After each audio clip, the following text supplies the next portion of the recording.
बुरी बातों को बार बार याद करने से हमारी परेशानियां बढ़ती हैं, मन अशांत होता है।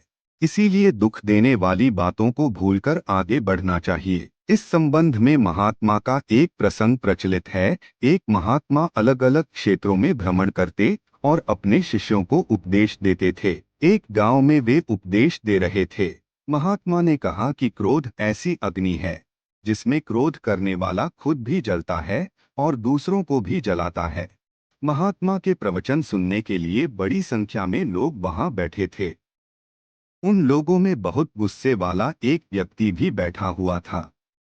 उसे ये बातें पसंद नहीं आई। वह अचानक उठा और बोलने लगा कि महात्मा, तुम पाखंडी हो।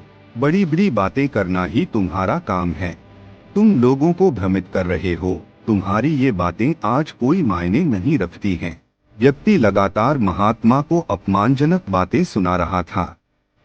वहां बैठे सभी लोग ये देखकर हैरान थे कि महात्मा ये सब शांति से सुन रहे थे, लेकिन कुछ बोल नहीं रहे थे। क्रोधी व्यक्ति महात्मा को शांत देखकर और ज्यादा क्रोधित हो गया।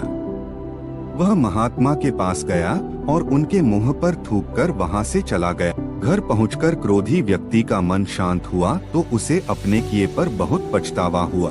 वह महात्मा से क्षमा मांगने पहुंचा, लेकिन उस गांव से महात्मा पड़ोस के गांव के लिए निकल चुके थे।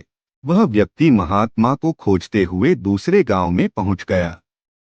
वहां व्यक्ति को जैसे ही महात्मा दिखाई दिए, वह उनके चरणों में गिर गया और क्षमा मांगने लगा। महात्मा ने उस व्यक्ति से पूछा, तुम कौन हो और क्षमा क्यों मांग रहे हो? उस व्यक्ति ने कहा, क्या आप भूल गए?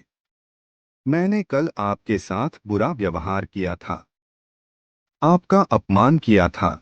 महात्मा ने कहा, बीता हुआ कल मैं वहीं छोड़ आया हूँ और तुम अभी भी वहीं रुके हुए हो। तुम्हें गलती पर पछतावा है, तुमने पश्चाताप कर लिया।